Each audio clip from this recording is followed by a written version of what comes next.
Gracias.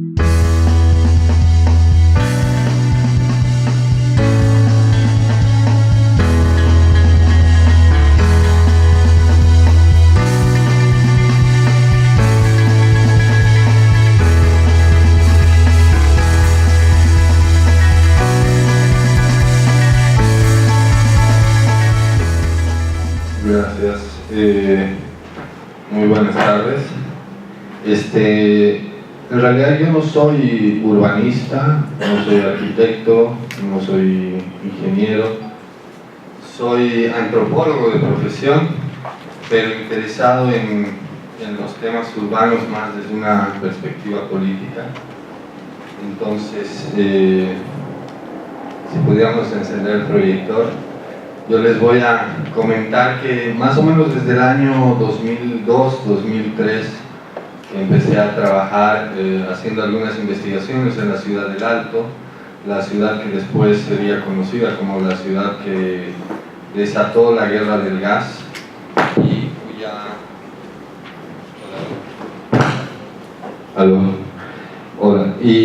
cuya lucha desató, abrió el nuevo ciclo político boliviano.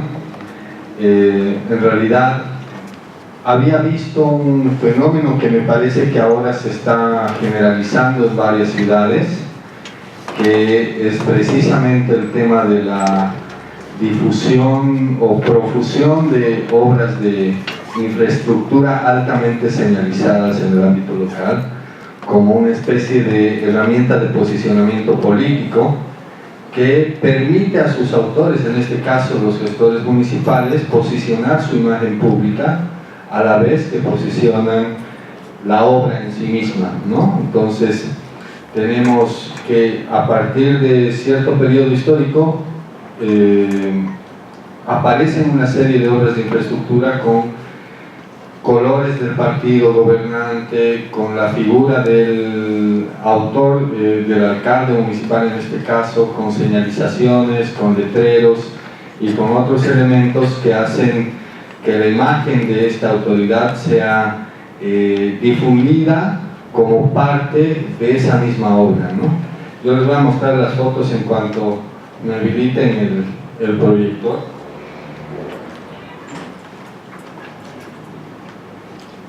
Porque en realidad está apagado desde ahí arriba, ¿no? Ahora sí parece que va a funcionar.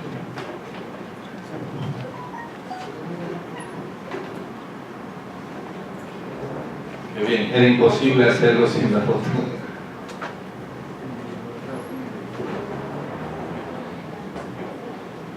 Si podríamos bajar estas luces, por favor. Bueno, en este periodo, me parece que más que en ningún otro anteriormente, este proceso no solamente de construcción de infraestructura, sino de una alta señalización con un fuerte carácter personalista, se empieza a difundir por todo el país, y todos los que habitamos, no solamente ya las ciudades, sino también el campo, conocemos esto, ¿no? Las primeras fotografías datan más o menos del año 2004, es decir, el alcalde que había estado a cargo del gobierno municipal en la ciudad del Alto logró ganar las elecciones después de la guerra del gas, y eso era algo que me llamaba bastante la atención. Es decir, si bien se había contextado el modelo neoliberal, este alcalde volvió a ganar las elecciones municipales, pese a que toda la movilización en el Alto se inició por un tema de impuestos municipales. Y después vemos que esto se generaliza ya no solamente a todas las gestiones sucesivas, sino también a la acción del propio presidente Morales en todos los municipios. Esa es una foto ya no del Alto, sino de Rivera Alta. Entonces, lo que voy a presentarles ahora es más o menos un marco teórico que nos debería permitir entender cuál es el significado y la valoración social de estas obras de infraestructura y por qué su alta señalización y cuál es la importancia que eso tiene en la construcción de visiones de desarrollo sobre lo urbano. Y para presentar este marco teórico debo mostrar inicialmente algunos antecedentes. Me parece que un antecedente central es la etapa de ajuste estructural, pero también venido con ello una modificación fundamental del rol del Estado. El rol del Estado en el ámbito local ya replegado de sus funciones productivas, de redistribución y de generación del empleo, empieza a entenderse como el Estado que construye básicamente infraestructura. El rol del Estado se reduce a la construcción de infraestructura hacia el año 1985. En el año 1994, con el proceso de descentralización y la participación popular, tenemos que empezamos a observar paralelamente el surgimiento de populismos de carácter neoliberal en lo local, con un fuerte carácter personalista y asistencialista. Entonces, el alcalde se empieza a convertir en un benefactor, pero también todos los candidatos políticos empiezan a presentar obras de infraestructura hechas con sus propios recursos como una posibilidad de lograr mayor respaldo electoral. El caso de UCS acá en Santa Cruz, pero también en el Alto, llamativo, ¿no? Decíamos, si Max Fernández hace esto con su propia plata, imagínense lo que va a poder hacer en gestiones públicas, ¿no? En muchos de nuestros barrios tenemos las llamadas plazas de Don Max, ¿no? Las plazas del Max Fernández, que eran plazas hechas con sus propios recursos o reformadas con sus propios recursos. Hacia el año 2000 tenemos la crisis fiscal muy fuerte y ahí el apoyo a la deuda, ¿no? Con la condonación de la deuda a través del proyecto HIPIC, que en realidad en un 70% se dirige a estas pequeñas obras de infraestructura secundaria, en su mayor medida, algunas de infraestructura primaria, pero que empiezan a tener este carácter igual desde los alcaldes de ser refuncionalizadas políticamente. Entonces, hay paralelamente una especie de institucionalización del proceso participacionista de la participación popular, y posteriormente hacia el año 2006 tenemos, después de la crisis del gas, de la guerra del gas, tenemos precisamente esta idea de recuperar el rol del Estado en la economía por los procesos de nacionalización, la creación del impuesto directo a los hidrocarburos. Pero curiosamente lo que observamos en este proceso es que más allá de que se genere una política de derechos enfocada a generalizar bienes públicos primarios hacia los ámbitos urbanos, tenemos que nuestro presidente empieza a asumir el rol de un alcalde en todos los municipios, es decir, la creación de infraestructura de pequeña escala a nivel nacional, pero con las mismas lógicas de señalización, de personalización que habían mostrado los actores más neoliberales. Es como decimos un poco, parafraseando un texto, el mejor alcalde es el rey, ¿no? Y a partir de ese proceso vemos esta señalización y esta asimilación de la imagen del presidente con obras de infraestructura que no solamente se difuminan por ámbitos urbanos, sino también rurales, y que en cierto modo forman parte de un proceso de urbanización de las visiones de desarrollo en el propio campo. Es decir, ahora en ciudades amazónicas, en el Chaco, en la Chiquitanía, en Asunción de Guarayos, siempre va a haber una obra de infraestructura que se constituye como una especie de símbolo de desarrollo con la figura de nuestro presidente Evo Morales fuertemente asociada. Es decir, ya no se disocia la función pública y la obra pública del carácter de benefactor de quien la ejecuta.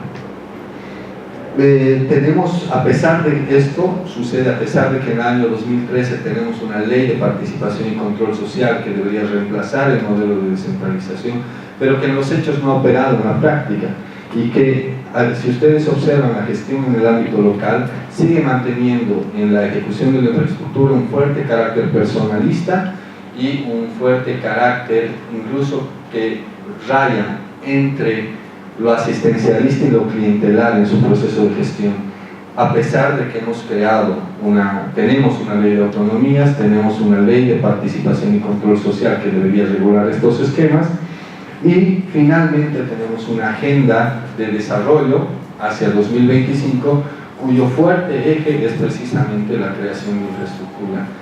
La creación de la Unidad de Políticas Especiales de la Presidencia de la República, en su mayor parte, o casi en un 80% de su presupuesto, se orienta hacia la ejecución de obras de infraestructura secundaria en todos los municipios del país, que desde mi punto de vista coinciden con una estrategia de posicionamiento de la imagen de Evo Morales en todos los 331 municipios del país, y que tiene precisamente no solamente un componente de gestión pública, sino un fuerte componente político, que encuentra en las obras de infraestructura un testimonio tangible, visible, de su presencia política en este periodo y en este nuevo ciclo político, en el que más bien debíamos haber superado el carácter personalista, clientelista de las relaciones entre Estado y sociedad.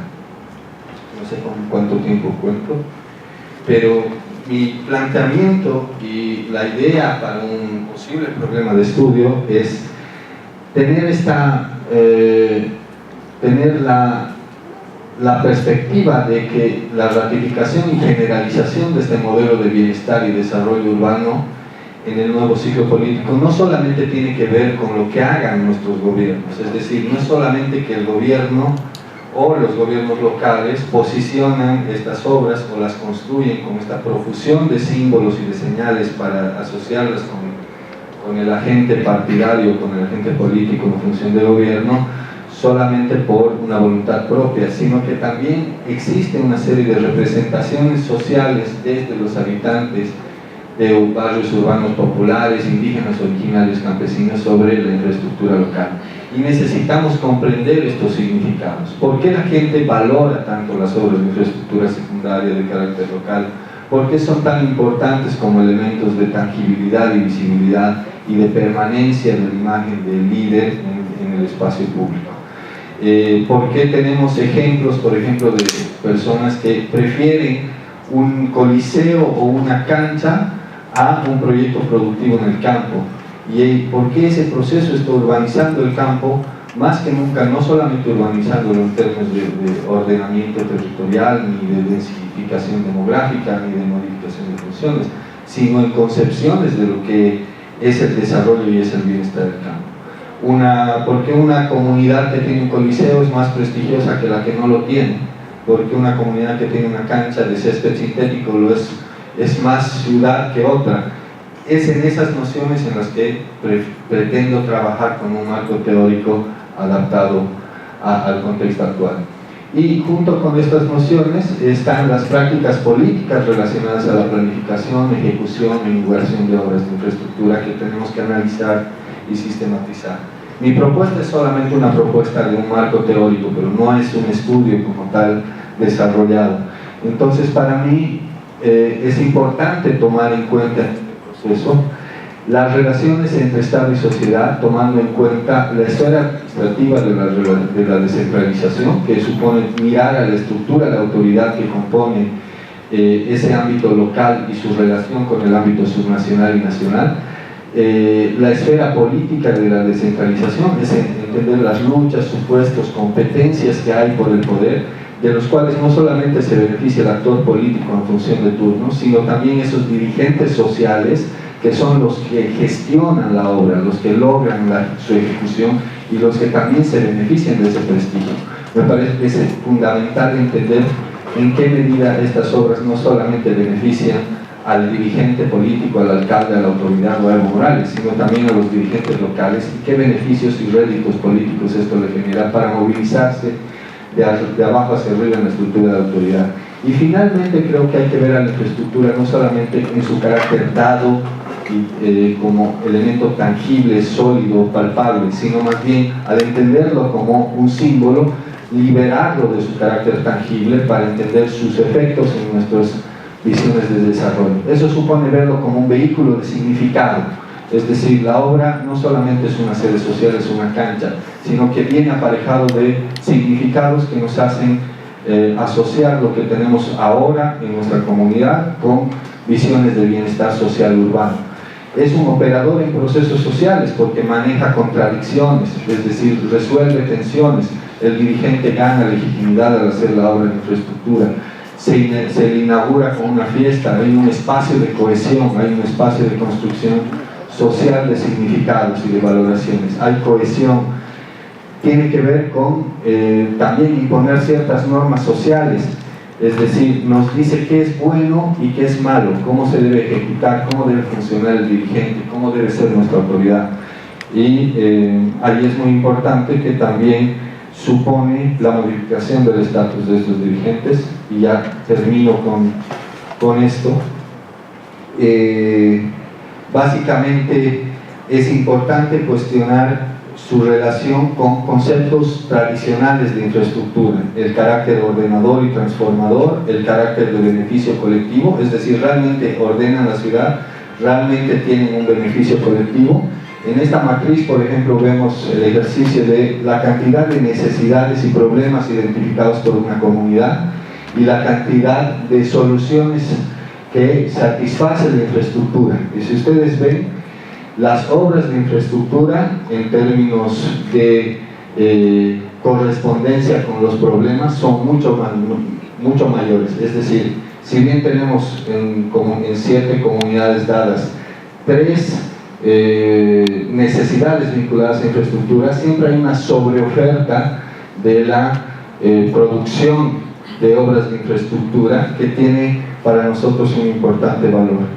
Y voy a pasarme a la última diapositiva, que es esta del alcalde de Cochabamba, ¿no? Y que dice en ese letrero: las obras entran por los ojos, ¿no? Y es justamente un cartel que nos muestra el sentido de lo que quisiera dar a este marco teórico en construcción, para mostrarle que las obras no solamente son elementos tangibles y visibles, sino también elementos fuertemente simbólicos que tenemos que empezar a cuestionar. Muchas gracias.